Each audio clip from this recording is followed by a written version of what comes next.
दो बहनों की लौकी की खेती। भैया कुछ भी करके तुम इस बार टमाटर की खेती अच्छी कर लो ताकि हमारी अच्छी कमाई हो जाए। तुम तो जानते हो तुम्हारे जीजा जी के जाने के बाद हमारे पास अब यही खेत बचा है जिसके सहारे मैं और मेरी बेटी रजनी जीवन यापन कर सकते हैं। पर मुझे खेतों के बारे में कोई जानकारी नहीं है कि कैसे खेती करते हैं, ये सब मुझे नहीं पता। तुम्हें ही संभालना है अब इस खेत को।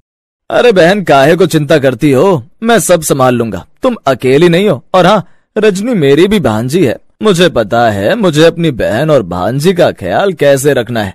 और हाँ, खेती की सारी कमाई के पैसे मैं रजनी के नाम से बैंक में जमा कर दूंगा ताकि कुछ सालों बाद जब रजनी की शादी हो तो उसके लिए तुम्हें पैसों की कोई कमी ना रहे।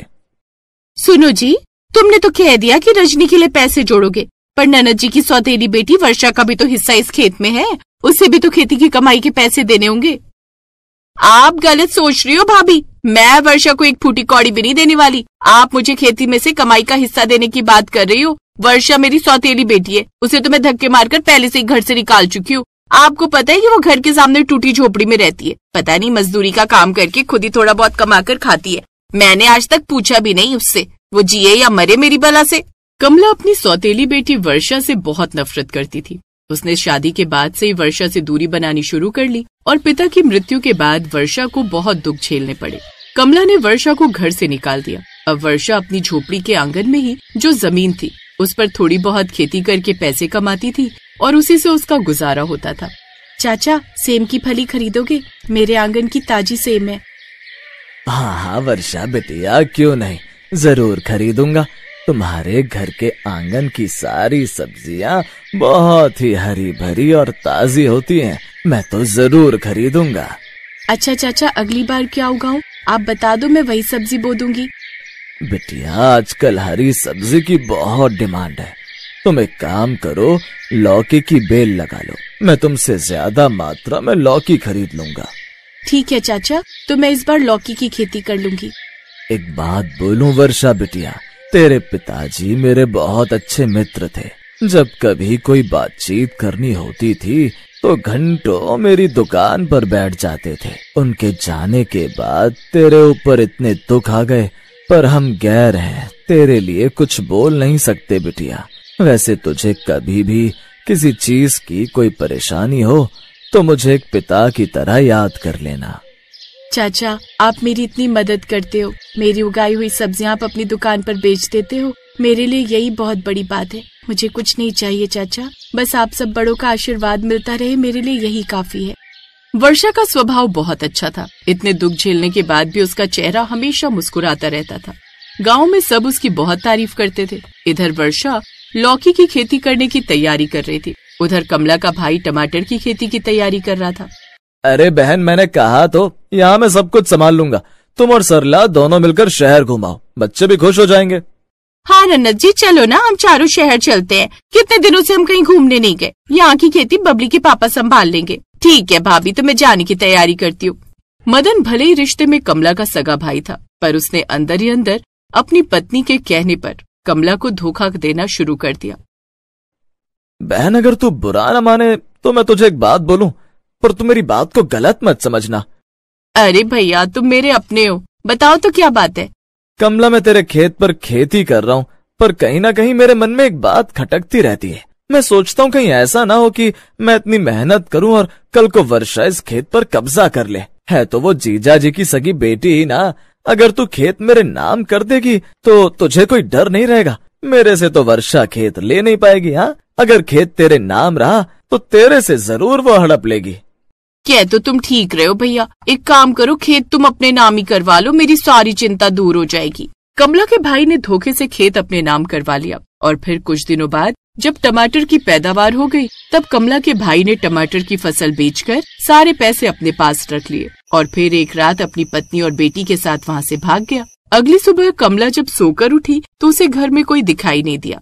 अरे भैया, भाभी, बबली, तीनों आज घर में दिखाई नहीं दे रहे। सुबह सुबह तो वो सो रहे होते हैं। पड़ोस में पूछती हूँ। कमला ने पड़ोसियों को भी पूछा, पर कोई भी नहीं जानता था कि कमला के भाई भाभी कहाँ गए। कमला खेत पर गई तो उसने देखा खेत तो पूरा खाली पड़ा है और वहाँ पर कुछ लोग नई खेती की तैयारी कर रहे हैं। आप लोग कौन हो? ये खेत तो हमारा है। तुम्हें कोई गलतफहमी हुई है बहन। ये खेत मदन ने हमें बेच दिया, अब ये खेत हमारा है। क्या? भैया ने मेरा खेत बेच दिया? कमला के पैरों तले जमीन खिसक गई। उसकी आंखों से आंसुओं की धार बहने लगी। इतने सालों से जिस खेत को सहारे की तरह देखा था, वही खेत अब किसी और का हो चुका था। कमला को अब समझ आया कि भाई ने उसे किस तरह धोखा दिया है। वो टूट चुकी थी। तभी बाजार से लौटती हुई वर्षा की नजर अपनी सौतेली माँ कमला और रजनी पर पड़ी। उसका दिल घबरा गया और वो दौड़कर अपनी माँ के पास गई और उसे सहारा दिया। माँ, क्या हुआ? मुझे बताओ, आप रो क्यों रही हो? और मुझे पूरी बात बताओ। वर्षा, मुझे माफ कर दे बेटी। मैं जानती हूँ ये सब मेरे कर्मों की सजा मुझे मिल रही है। भैया भाभी मुझे धोखा देकर खेत अपने नाम करके सब कुछ बेच के न जाने कहाँ चले गए। मुझे माफ कर दे मेरी बच्ची। मैंने तेरे साथ बहुत गलत किया, पर कोई नहीं, अब तेरे ऊपर हम मनूस माँ बेटी का साया नहीं पड़ेगा। चल रजनी, हम यहाँ से चलते हैं। वर्षा, अपना ख्याल रखना बेटी। अचानक कमला बेहोश हो जाती है। वर्षा फौरन पड़ोस के डॉक्टर को बुलाकर लाती है।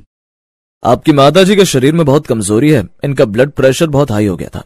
इन्हें आराम की सख्त जरूरत है और हाँ, इन्हें किसी भी प्रकार की कोई चिंता लेने वाली बात नहीं सोचनी है और इनके सामने कोई ऐसी बात भी ना की जाए जिससे इन्हें कोई चिंता हो। मैं ये दवाइयां दे रहा हूँ, इन्हें समय पर दे देना। वर्षा दीदी, माँ ठीक हो जाएंगी ना? हाँ रजनी, माँ बिल्कुल ठीक हो जाएंगी। हम दोनों मिलकर माँ का पूरा ख्याल रखेंगे। वर्षा अपनी माँ कमला का बहुत ख्याल रखती थी। रजनी ने जब देखा कि वर्षा अकेली घर भी संभाल रही है और साथ में लौकी की खेती पर भी ध्यान दे रही है, तो रजनी ने भी अपनी बड़ी बहन का पूरा साथ दिया और फिर दोनों बहनें मिलकर लौकी की खेती करने लगी। वर्षा और रजनी मिलकर खूब मेहनत से लौकी की खेती करती और बाजार में सब्जी वालों को बेचती। बाजार में वर्षा के आंगन की लौकी सबको बहुत पसंद आई और वर्षा को सबने और लौकी उगाने को कहा।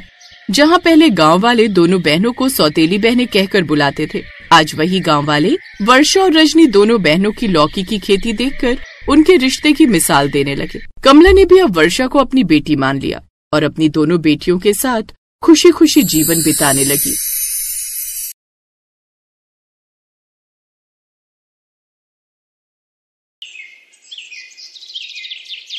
एक गांव की पढ़ी लिखी लड़की ममता ब्याह कर अपने ससुराल आई। बहू, आज तेरी पहली रसोई है, जो भी तेरा मन करे बना ले। ममता रसोई घर में गई तो देखा थोड़ा सा राशन बचा हुआ था। उसने तुरंत अपनी सासू माँ को बुलाया और कहा, सासू माँ, यहाँ तो थोड़ा सा ही राशन बचा है, इतने से क्या होगा? बहू, आज भर के लिए बना ले, सुबह हम लोग राशन लेने चलेंगे। खैर, जितना भी राशन था उससे उसने खाना बनाया और सब लोग खा पी कर सो गए। अब राशन पूरी तरह से खत्म हो चुका था। सुबह होते ही उसका पति विक्रम मेहनत मजदूरी करने चला गया। उसके बाद, चल बहू, राशन बंटने लगा होगा, हम लोग राशन लेकर आते हैं। ठीक है सासू माँ। दोनों सास बहू राशन लेने पहुँचे तो वहाँ पर पहले से ही बहुत लंबी लाइन लगी हुई थी। धूप भी बहुत तेज हो रही थी, इसीलिए ममता ने कहा, सासू माँ, मैं लाइन में लगी हूँ, आप जाकर पेड़ की छांव में बैठ जाइए। ठीक है बहू। लाइन काफी लंबी लगी थी, इसलिए ममता घंटों तक लाइन में खड़ी रही। लेकिन जब उसका नंबर आया तब कोटेदार ने कहा, बेटा, सारा राशन खत्म हो चुका है, अब अगले महीने ही मिलेगा। तभी वहाँ पर उसकी सास आ गई। भाई साहब, ऐसे कैसे राशन खत्म हो गया? राशन तो सभी के लिए आता है ना, आप लोग अपने लिए बचा लेते होंगे फिर बेच देते होंगे। देखो बहन जी, आप मुझ पर गलत इल्जाम लगा रही हैं। सासू माँ, चलिए, इनसे बहस करके कोई फायदा नहीं। दोनों सास बहू वहाँ से पैदल ही अपने घर की तरफ आने लगे।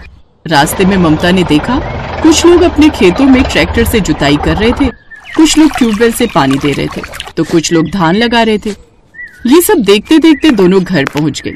तभी ममता ने कहा, सासू माँ, हमारे यहाँ तो बिल्कुल भी राशन नहीं बचा, अब क्या करेंगे हम लोग? बहू, ऐसा करते हैं, सरपंच जी के घर चलते हैं, उनसे थोड़ा राशन उधार मांग लेते हैं। दोनों सास बहू सरपंच जी के पास गए और उनसे राशन मांगने लगे। तभी सरपंच ने कहा, देखो बहन जी, हम तुम्हें 5 किलो राशन तो दे देंगे, लेकिन इसके बदले अगले महीने मुझे 7 किलो राशन वापस देना पड़ेगा। हाँ। ये सुनकर ममता हैरान हो गई, लेकिन उसने कुछ नहीं बोला। उसकी सास ने कहा, ठीक है सरपंच जी, हम 7 किलो राशन आपको वापस कर देंगे। तो इस तरह सरपंच ने उन्हें 5 किलो राशन दे दिया, जिसे लेकर दोनों सास बहू घर चली आईं। तभी ममता ने अपनी सास से पूछा, सासू माँ, गांव में तो बहुत एकता होती है, सरपंच ने तो अनाज के बदले भी ब्याज मांग लिया। बहू, अब क्या कर सकते हैं, मजबूरी में तो गधे को भी बाप बनाना पड़ता है। खैर, धीरे धीरे रात होने लगी। ममता ने खाना बनाया, तभी विक्रम भी काम से लौट आया। खाना खाने के बाद ममता ने विक्रम और अपनी सास से पूछा, विक्रम जी, मैंने देखा इस गांव में अधिकतर लोग खेती करते हैं, क्या हमारे पास खेत नहीं है? विक्रम ने दीवार पर टंगी अपने पिता की तस्वीर की तरफ देखते हुए कहा, ममता, जब तक पिताजी जिंदा थे तब तक हम लोग भी खेती करते थे, लेकिन फिर वो बीमार पड़ गए। सारा पैसा उनके इलाज में लग गया, कर्जा भी हो गया। इस वजह से मैं काम धंधे पर लग गया और खेती करना बंद कर दिया। हाँ बहू, और वैसे भी खेती करने में बहुत पैसा लगेगा। 5 सालों में हमारा खेत पूरी तरह बंजर हो चुका है। खैर, खाना पीना खाकर सब लोग सो गए। ऐसे ही समय बीत रहा था। कभी वो लोग राशन की दुकान से राशन लेने जाते तो कभी गांव वालों से उधार मांग लेते। एक रोज जब दोनों सास बहू बाजार से लौट रही थी, तब कुछ औरतों ने उन्हें ताना मारते हुए कहा, इसका जवान बेटा है, फिर भी खेती नहीं करता। दोनों सास बहू कहीं गांव वालों से राशन मांगती रहती हैं, तो कभी सरपंच जी से। ममता उन्हें जवाब देना चाहती थी, लेकिन उसकी सास ने उसे रोक लिया। लेकिन तभी ममता ने कहा, सासू माँ, मुझे अपने खेत देखने हैं, उसके बाद ही घर चलेंगे। ठीक है बहू, चल मैं तुझे अपने खेत दिखाती हूँ। ममता अपनी सास के साथ खेत देखने चली गई। उनके खेत पूरी तरह बंजर हो चुके थे। आसपास के खेतों में हरियाली थी। उनके खेतों के बहुत दूर से एक नदी भी होकर गुजरती थी। सासू माँ, कितना अच्छा नजारा है यहाँ पर। वो सामने नदी भी कितनी खूबसूरत लग रही है। बस हमारा ही खेत बंजर पड़ा हुआ है। हाँ बहू, जब खेतों में काम ही नहीं होगा तो बंजर तो हो ही जाएगा। खैर, दोनों घर आ गए। अगले दिन विक्रम के काम पर जाने के बाद ममता ने कहा, सासू माँ, कब तक हम लोगों के ताने सुनते रहेंगे? कब तक हम लोगों से अनाज उधार मांगते रहेंगे? खुद के खेत होने के बावजूद कब तक हम सरकार से अनाज लेते रहेंगे? मैं खेती शुरू करना चाहती हूँ। बहू, तुझे पता है ना, खेती में बहुत सारा पैसा लगेगा। सासू माँ, मैंने कृषि विज्ञान से पढ़ाई की है। मैं जुगाड़ लगाकर खेती करूंगी। ममता ने घर के पीछे पड़ी एक पुरानी साइकिल ली, कुछ प्लास्टिक की पुरानी बोतलें इकट्ठा की, कुछ पुराने प्लास्टिक के पाइप इकट्ठा किए, ढेर सारा गोबर इधर उधर से इकट्ठा कर लिया, बहुत सारे प्लास्टिक के ड्रम इकट्ठा कर लिए। ये सब लेकर वो अपनी सास के साथ खेतों में पहुंच गई। बहू, ये सब कबाड़ क्यों इकट्ठा कर लिया तूने?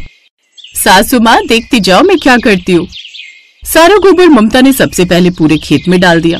उसके बाद फावड़े से अपने खेत से लेकर उस नदी तक पतली सी नाली बना दी और उसके अंदर प्लास्टिक का पाइप डालकर फिर ऊपर से ढक दिया।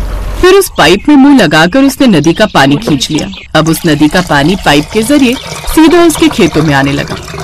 उसके बाद उसने सारे प्लास्टिक के ड्रम अपने खेतों के चारों तरफ जमीन में गाड़ दिए। इस तरह सारा पानी ड्रम में भी इकट्ठा होने लगा। वाह बहू, ये तो तूने कमाल कर दिया। अब काफी दिनों तक उसने खेत को ऐसे ही छोड़ दिया। जब भी बारिश होती तो सारा पानी ड्रम में इकट्ठा हो जाता था और जब वो चाहती थी नदी का पानी पाइप से खींच लेती थी। कुछ हफ्तों बाद जब वो खेत में गई तो देखा गोबर की वजह से उसका खेत फिर से उपजाऊ होने लगा था। अब उसने फावड़े की मदद से अपने खेत की जुताई की और उसमें ढेर सारे सब्जी के बीज बो दिए। उसके बाद सारी प्लास्टिक की बोतलों में उसने छेद कर दिया और एक लाइन से पूरे खेत में बिछा दी। वो सारी बोतलें पाइप से जुड़ी हुई थी। उन बोतलों के जरिए जो भी पानी आता था खेत का कोना कोना सिंचता जा रहा था। क्या बात है बहू, अब तो हमें कुछ करना भी नहीं पड़ेगा। सासू माँ, अब इस साइकिल से इस पाइप को जोड़ देती हूँ, फिर जब भी हाथ से पैडल घुमाएंगे पानी खुद ब खुद खेतों में आने लगेगा। उसने वैसा ही किया। तो इस तरह जुगाड़ के जरिए अगले कुछ महीनों में सारी फसलें हरी भरी हो गई। ढेर सारी सब्जियां, धान उगने लगे। तभी कुछ सालों बाद उस गांव में सूखा पड़ गया। सिर्फ ममता के खेतों में हरी भरी फसल उग रही थी। तभी सरपंच ने पूरे गांव सहित ममता को बुलाया।